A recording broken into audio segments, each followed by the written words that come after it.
c'est des souvenirs de petite fille qui me sont restés en tête et je ne sais pas pourquoi. Sur le fait de deux faits. Tous les ans, on allait avec mes parents acheter des pâtes de fruits, des fruits confits vers Noël pour offrir à notre famille et à nos amis. Donc ça, c'est le premier souvenir de petite fille. Et nous allions toujours acheter, en particulier des fraises confites, je me souviens, des abricots confits, à la Maison Gaillard, qui se situe avenue des États-Unis, et qui est le seul bâtiment, si vous y allez le voir, où vous avez des sculptures dans la lave de Volvic, des sculptures de fruits. Le deuxième souvenir, c'est dès l'âge de 14 ans, nos parents nous envoyaient tout seuls à l'étranger, que ce soit en Angleterre, en Espagne, en Italie, en Europe, en Allemagne. Et il y avait toujours une boîte de pâtes de fruits dans la valise pour offrir à nos correspondants. Je savais qu'il y avait cette tradition. Et puis, quand j'ai eu 19 ans, 18-19 ans, j'ai eu envie de faire ce geste qui était toujours d'offrir. Chaque année, j'ai toujours offert comme cadeau des chocolats fabriqués par moi. Voilà. Et puis, quand je suis rentrée à l'école, on avait un sujet libre et j'avais choisi la confiserie d'Auvergne. Donc c'est mon nom, hein. Mailleux, c'est mon nom de jeune fille. Okay, et j'ai eu la chance de rencontrer tous les confiseurs qu'il y avait à cette époque. Voilà. Donc je continue à fabriquer mes chocolats, et puis c'est tout.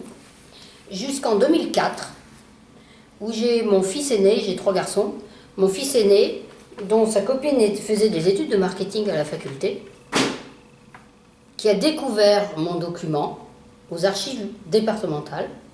Il m'a dit, maman, c'est toi qui as fait ça? J'ai dit oui. Et je l'ai relu. Et j'ai, comme je vous disais, 30 ans, c'est une génération. J'en ai parlé à tous mes collègues, tous mes amis autour de moi. Plus personne ne savait qu'il y avait eu de la confiserie en Auvergne. Donc c'est là où je me suis dit, bon, tu as 53 ans, hein, peut-être faire réfléchir, qu'est-ce que tu peux faire pour ça? Donc j'ai commencé à aller à la bibliothèque du patrimoine. J'ai rencontré la conservatrice qui m'a très bien orientée et qui m'a dit, vous avez un livre, celui-là. J'ai lu ce livre et à la fin il est écrit qu'il serait intéressant de contacter les auteurs. La Jonchère, Jean et Lucien. Donc je les ai contactés, j'ai eu la chance que monsieur La Jonchère, Jean, m'a ouvert ses portes, il est à Malintra, et il m'a laissé regarder toutes les archives qu'il avait chez lui et tout ce qui avait servi à écrire ce livre avec son frère. Donc ça a démarré comme ça, et il m'a dit, comme il avait écrit, première chose à faire, créer une association. Donc j'ai créé l'association Puits Confit. J'ai commencé mes recherches à retrouver les anciennes maisons dont j'avais commencé à parler, mais de savoir qu'est-ce qu'elles étaient devenues et où étaient les descendants. On a retrouvé Monsieur Pochet, qui est celui qui détenait la plus ancienne confiserie d'Auvergne, qui était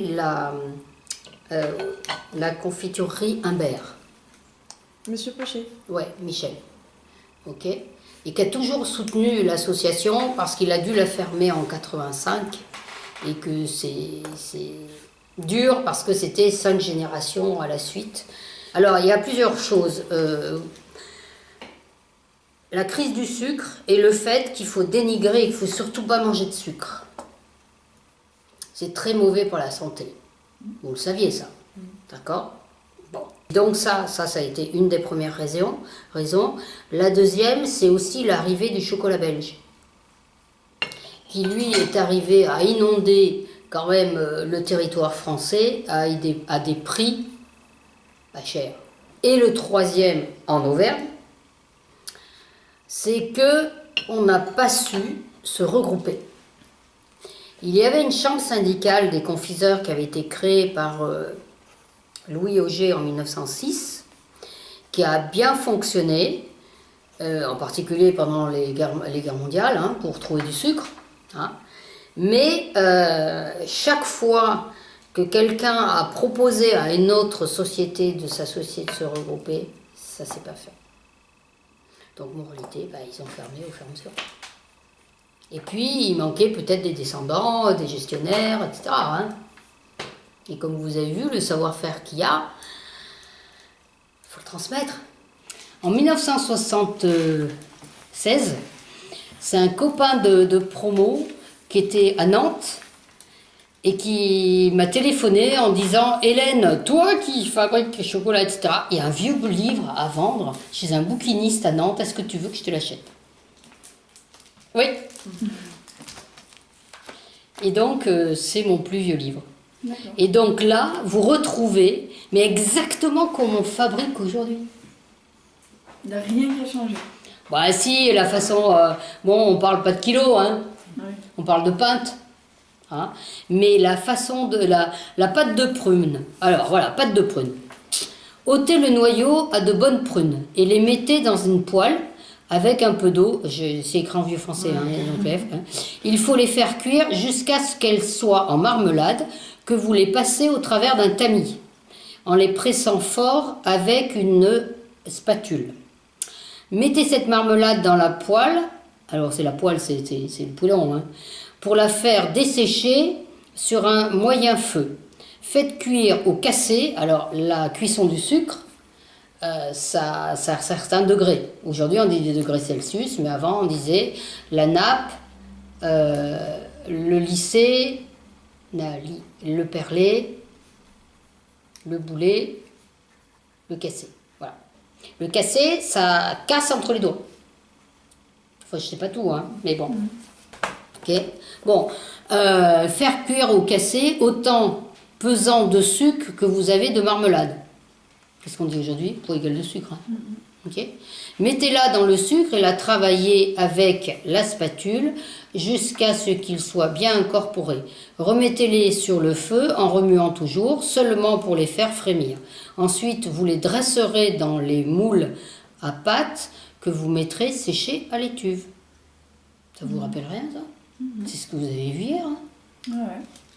Si vous voulez faire des pâtes dans le temps hors de la saison, là il congèle, hein. Prenez de la marmelade de prune que vous délayez dans du sucre cuit à la grande plume. Mettez-la sur... Je ne sais plus ce que c'est la plume. Mettez-la sur le feu pour la faire frémir en la remuant toujours, dressée dans les moules pour faire sécher à l'étuve. Il n'y a rien de nouveau. Mais tous les fruits étaient sur place. Parce que l'idée au départ, c'est de conserver l'hiver les fruits d'été. C'est tout bête, hein. Comme on fait pour le porc, comme on fait pour l'oie, etc. On conserve pour pouvoir consommer l'hiver. Voilà. Et puis, c'est avec le développement des stations thermales qu'ils ont commencé justement à faire les fruits confits. Ils n'en faisaient pas beaucoup, c'est sous Napoléon III. Dans les années 1850-1860, qu'ils ont commencé à fabriquer des fruits confits, à diversifier leurs produits, leur fabrication. Ça a toujours été un produit de luxe. Ouais, okay. Toujours un produit de luxe. Ça s'est vraiment démocratisé après la Première Guerre mondiale. Et ce que faisaient les gens chez eux, ils faisaient jamais de fruits confits, ils faisaient de la pâte de fruits, de la pâte de coin. La dragée, les pastilles, tout ça, les pralines, tout ça, on n'est pas capable de le faire chez soi parce qu'il n'y a pas le matériel qu'il faut. Parce que c'est du gros matériel en cuivre. Hein, et c'est là où j'explique toujours que ce métier se fait à deux, l'homme et la femme. Et que systématiquement, et jusque à peu près il y a une dizaine d'années, ça a toujours été l'homme qui fabriquait, parce que physiquement, il faut tenir. Avec des poêlons en cuivre, moi ma bassine en cuivre, tiens elle est revenue là, ce matin elle était pleine d'eau, elle fait 5 kilos plus 5 litres d'eau, et j'ai pas pu la porter quoi. J'ai une petite femme, bon, ok, très bien. Donc il y a ce souci-là, physique. Et puis, de l'autre côté, quand on fabrique, il faut vendre. Hein. Donc, c'est la femme qui vendait. C'est beau, hein? Quand vous voyez nos petites boîtes aujourd'hui, hein. On vient, on est touriste, on va dans les stations thermales et on repart avec un cadeau. Et toutes les confiseries, et là principalement les chocolats, se mettaient dans des objets qu'on offrait et avec lesquels on décorait sa maison. Vous avez là-bas un petit baccarat, c'est une petite bonbonnière, c'est la marquise de Sévigné. Là, c'était que des bonbons. Hein, ils mettaient du sucre d'orge, ça je sais pas ce que c'est, des rocs. Les rocs, c'est les trucs mandarines, citron et groseille, qui sont ronds là. Des fraises des bois, des berlingots, des pruneaux, des mirabelles, des mentines, des cailloux. Ben, tout ça, on le retrouve encore.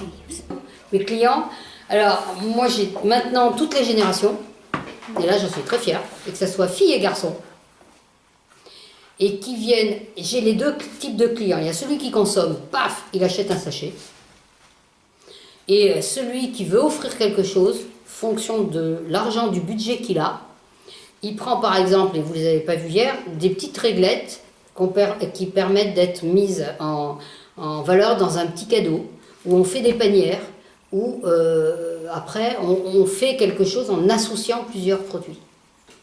Mais c'est bien les deux types de clients, celui qui consomme et celui qui offre. Il faut toujours d'abord un bon produit, hein, qui fait que ça continue.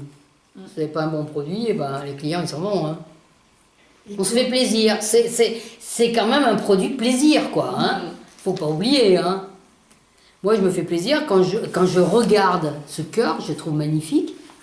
Et en plus, d'un point de vue gustatif, vous avez le droit d'en reprendre un autre. Hein. C'est vrai. Ah bah ouais. Non, moi, je me suis... Ce qui me fascine... Bon, c'était mes souvenirs. Mais ce qui me fascine, moi, c'est ce métier-là, que je trouve extraordinaire. Comment, à partir d'un fruit, en particulier du fruit, comment vous arrivez à faire toutes ces choses-là. Elles sont extrêmement variées. Je disais, là, à Montferrand, j'ai 120 produits, quoi. C'est à partir du fruit. Et on peut en faire bien plus que ça. Et j'ai pas tout. Moi, je sais pas, à partir des légumes, on fait plein de choses. À partir des fruits, on fait plein de choses. Pourquoi on a laissé tomber le fruit? Je sais pas. L'abricot confit. Ah, c'est le roi des fruits. Tout le monde le dit, enfin, ceux qui connaissent disent c'est le roi des fruits. Il a un goût extraordinaire et qui reste en bouche, quoi, longtemps. Comme la fraise, hein, comme tous les fruits rouges hein, aussi derrière. Mais c'est l'abricot et c'est celui qui permet le moelleux aussi de tout ce que vous fabriquez à base d'abricot. Non, les fruits, c'est bon, quoi. Non, et puis on avait un jardin quand j'étais à l'avenue de la République. Et les parents faisaient toujours les confitures. Et on avait aussi bien les fraises, les framboises, les cerises, les poires et le coin. Mais c'est toutes ces confitures. Et la confiture de cerise que maman faisait, oh, je me souviens, elle dénoyautait à la main. Donc je ne dis pas les mains noires qu'elle avait, mais sa confiture, c'était presque de la cerise confite. En la faisant cuire plusieurs fois. C'est pareil, mon orange, là, je l'ai faite cuire sur 3 jours. C'est comme ça qu'on confie.